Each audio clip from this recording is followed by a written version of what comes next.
en première position. Je vais essayer d'aller assez vite pour ne pas perdre trop de temps. Vous êtes des experts en fait de l'amylose, vous connaissez déjà tout. Vous savez donc que les amyloses sont liées donc à des protéines qui vont se former sous forme de fibrilles et que ces fibrilles vont infiltrer la matrice extracellulaire et modifier de manière importante la plasticité des tissus et donc les tissus vont devenir très rigides. C'est un processus qui est non immunologique, c'est-à-dire que comme ce sont nos propres protéines, il n'y a pas de défense du système immunitaire et nous nous laissons infiltrer. Les conséquences au niveau cardiaque sont bien sûr importantes puisqu'on a une augmentation de la rigidité, une augmentation de l'épaisseur, une disparition ou une diminution de la cavité ventriculaire. Et donc le patient va passer d'un phénotype initialement d'une cardiomyopathie hypertrophique, c'est-à-dire augmentation de l'épaisseur, à une cardiopathie restrictive et malheureusement, en l'absence de traitement et de prise en charge adaptée, va décéder. Quelque chose de très important du point de vue physiopathologique que cette maladie nous a permis de comprendre, c'est cette fameuse équation que le débit cardiaque est égal à la fréquence cardiaque fois le stroke volume, donc la variation de volume entre la systole et la diastole. Et ben, lorsqu'on a un cœur très rigide, on n'a plus de réserve de précharge, le stroke volume est fixé, donc on n'a plus de variation de cavité. Cette cavité, comme je vous l'ai montré sur cette diapositive, disparaît. Et donc, il n'y a plus de cavité pour remplir le ventricule et pour éjecter, et donc le débit cardiaque diminue nettement. Le problème, c'est que dans cette maladie, il y a également une atteinte neurologique cardiaque qui va faire que la fréquence cardiaque va diminuer, et donc associé à ces deux-là, vous comprenez pourquoi le débit cardiaque chez ces patients est effondré, et on va voir toute la journée qu'on va travailler sur cette équation pour essayer d'améliorer les patients.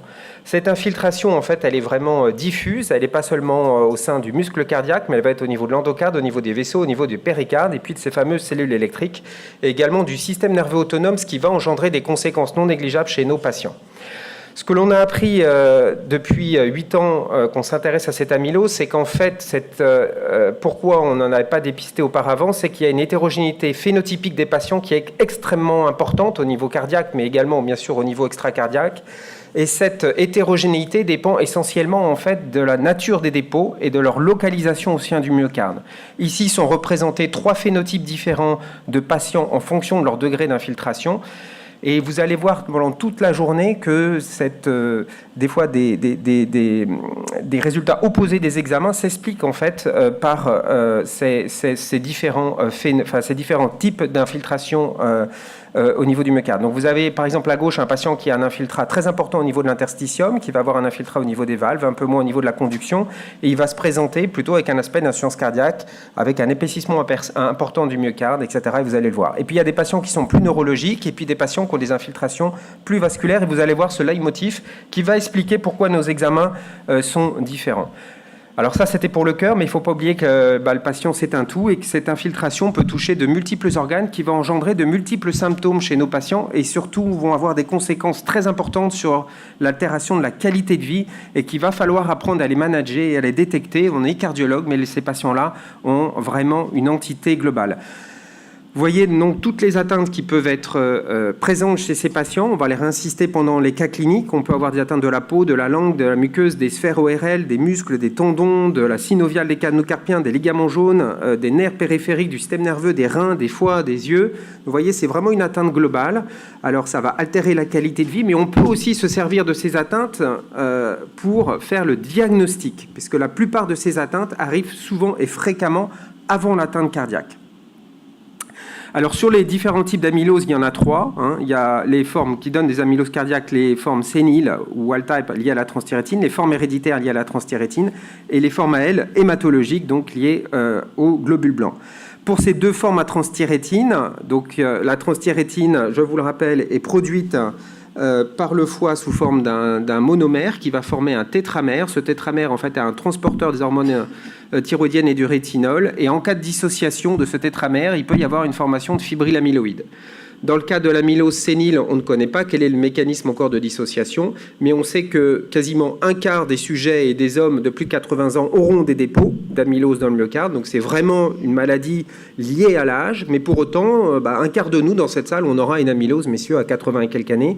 mais pour autant, on n'aura pas forcément une amylose cardiaque avec un épaississement important. C'est donc une maladie du vieillissement, c'est un vieillissement, mais il y a des choses qui vont se déclencher sous un mode de cardiopathie sévère et d'insuffisance cardiaque. Pour l'amylose héréditaire, c'est une maladie qui est autosomique dominante, il y a plus de 120 mutations qui sont décrites. Bien sûr, le pronostic est principalement lié au cœur, et suivant ces mutations, vous allez avoir une hétérogénéité du phénotype. Si vous avez la mutation des Portugais, ça sera plutôt une amylose neurologique, mais vous aurez également une atteinte cardiaque.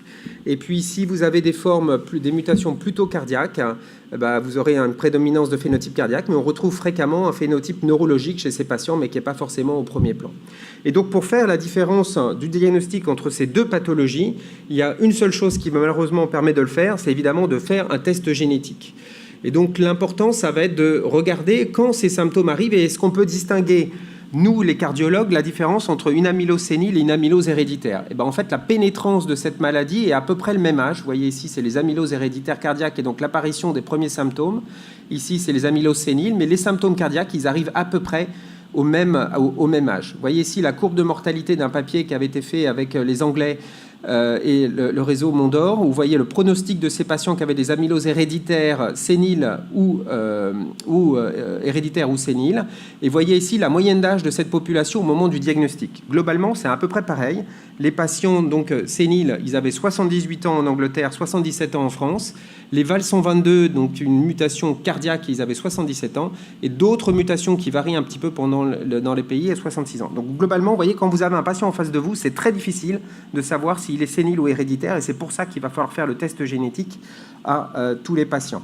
C'est ce qu'on a observé dans l'amylose study qu'on a publié donc avec les équipes françaises, où sur 300 patients qui avaient des cardiopathies hypertrophiques, on a trouvé 17 patients qui avaient muté, qui a une mutation dans le gène TTR. On a pu confirmer qu'il y en avait 15 qui avaient une mutation qui avait bien donné une amylose cardiaque. Et quand on a regardé la distribution en fait des patients avec des amyloses cardiaques et une mutation génétique, on a trouvé en fait que tous les patients avaient plus de 55 ans, donc c'est les petits barreaux noirs, ce qui fait une prévalence en fait de l'amylose héréditaire chez les patients qui ont une CMH à plus de 55 ans de quasiment 8% dans cette population, et 50% des patients avaient une mutation valine 122, celle qu'on retrouve chez les sujets noirs, avec, vous voyez, si on regarde par rapport à l'origine ethnique des patients, une très forte prévalence chez les sujets noirs qui sont bien sûr qui, dans notre histoire, sont bien sûr présents en France de manière importante, comme aux États-Unis. Dans les amyloses, dans les insuffisances cardiaques à FEVG préservées, c'est une étude espagnole. Cette étude espagnole démontre que 13% des patients hospitalisés de plus de 65 ans avec une FEVG préservée, un septum supérieur à 12 et une insuffisance cardiaque ont une amylose à transthyrétine sénile. Ils n'avaient pas trouvé d'héréditaire dans leur cohorte. Il y a des hétérogénéités très importantes d'un pays à l'autre en fonction du fond génétique des patients qui y vivent. Et là, récemment, un autre travail fait par nos amis new-yorkais dans les patients qui ont une sténose aortique et qui vont avoir un TAVI. Ils ont fait des scintigraphies osseuses également, et c'est 16% des patients qui vont au TAVI qui ont une amylose sénile. Donc vous voyez, on va arriver en fait à avoir en fait et à trouver des amyloses dans toutes les pathologies cardiaques. Et on voit une forte prévalence d'hommes en fait dans ces amyloses séniles, puisque c'est 22% en fait des hommes qui ont une amylose sénile. Les facteurs en fait prédicteurs de l'amylose sénile dans ces patients, ils en ont identifié un seul, c'est l'ONDES pour l'instant inférieur à 6 à l'anneau, mais il y a encore d'autres choses donc à l'étude. Donc vous voyez, c'est une population, quand elle se présente avec des signes cardiaques, est âgée. Et toute la problématique que nous, cardiologues, on va avoir, c'est de pouvoir distinguer la sénile et l'héréditaire, mais aussi ne pas passer à côté d'une amylose AL qui est une urgence. Et là encore, on a un problème, c'est qu'avec le vieillissement, les globules blancs dérèglent leur fonctionnement et vont se mettre à produire en fait des chaînes, une gammapathie. Et en fonction donc du type d'anticorps, s'ils produisent une chaîne légère, ils vont pouvoir développer une amylose. Donc finalement, vous voyez, chez le sujet âgé, il va falloir aller rechercher ces 3 maladies lorsqu'il se présente avec une suspicion d'amylose, et que cette amylose à elle, c'est vraiment une urgence diagnostique, parce que le patient, s'il en a insuffisance cardiaque et qu'on ne fait rien, il sera décédé dans les 6 mois, et qu'on a des traitements qui marchent. Donc il ne faut vraiment pas rater le diagnostic, et il faut en permanence penser à éliminer le diagnostic. Donc quand on regarde finalement maintenant les données des amyloses cardiaques en fonction des types de pathologies, dans l'FPEF, vous voyez, c'est 13% de wild type, dans les AS, dans les sténoses aortiques avec TAVI, c'est 16%, dans les chirurgicaux, c'est 6%, dans les cardiomyopathies hypertrophiques, on a ces données là de 8% chez les patients de plus de 55 ans. L'AL, on ne sait pas, vous voyez, il y a encore pas mal de cases à remplir, mais si on additionne tous ces pourcentages, qui sont bien sûr biaisés parce que c'est des petites cohortes, il ne faut pas non plus s'imaginer qu'on va avoir des quantités de patients, mais n'empêche que ces premiers chiffres sont quand même impressionnants pour une maladie qui était peu connue auparavant. Et vous voyez, en fait, nos patients avec des amyloses, en fait, ils se masquent en fait, dans tous ces phénotypes de FPF, de sténose aortique, de FA, de flutter, de troubles de la conduction. Et vous verrez donc les cas cliniques vont vous montrer tout ça. Il va falloir donc vraiment penser à établir un schéma diagnostique, à bien intégrer l'histoire du patient parce qu'il y a des atteintes extracardiaques qui vont arriver bien avant l'atteinte cardiaque. Et les enjeux à venir, ça va être de dépister ces patients à des phases précoces et de travailler avec nos collègues pour qu'ils les dépistent. Quand ils arrivent chez nous avec des symptômes, en fait, ils ont une histoire typiquement cardiaque. C'est ce que les cas cliniques vont vous montrer.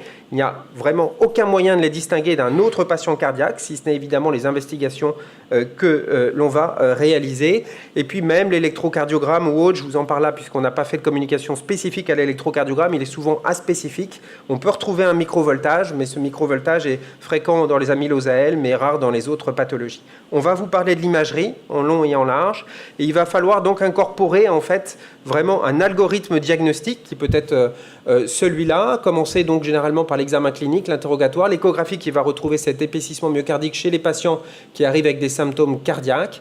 Il va falloir après stratifier l'IRM cardiaque et la scintigraphie osseuse, c'est ce qu'on va essayer de vous démontrer, savoir l'interpréter en dosant bien ces chaînes. On va voir un magnifique topo fait par Valérie qui va nous expliquer comment prescrire et comment analyser ces chaînes, et puis après arriver jusqu'à séparer ces patients.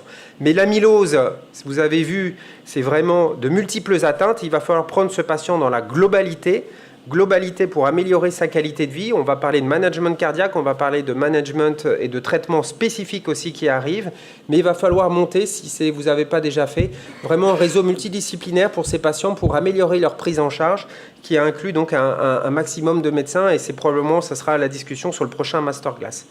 Donc les amyloses cardiaques, vous êtes là, donc vous êtes, je pense, convaincus que c'était des maladies qu'on sous-diagnostiquait. On ne savait pas le diagnostiquer. Il y a 10 ans, je ne connaissais rien à l'amylose cardiaque, clairement. Il y a une hétérogénéité phénotypique qui nous a probablement aveuglés, en fait, où on n'avait pas les outils non plus diagnostiques. Maintenant, il va falloir avancer ensemble. Il y a des urgences, c'est l'amylose AL, ne pas passer à côté du diagnostic, savoir prescrire les examens qui peuvent sauver la vie de ces patients. L'âge n'est jamais une limite à la réalisation d'un test génétique, c'est ce qu'on va essayer de vous démontrer. Et puis, il y a des conséquences, bien sûr, pour l'ensemble de la famille. Donc ça y est, on avance, on va partir directement sur le sujet. Je tiens à remercier les laboratoires Pfizer qui nous ont permis d'organiser cette journée en nous subventionnant. C'est une journée qui est portée par notre réseau associatif, mais on a reçu une subvention pour en faire ce que l'on veut et on va pouvoir donc avancer.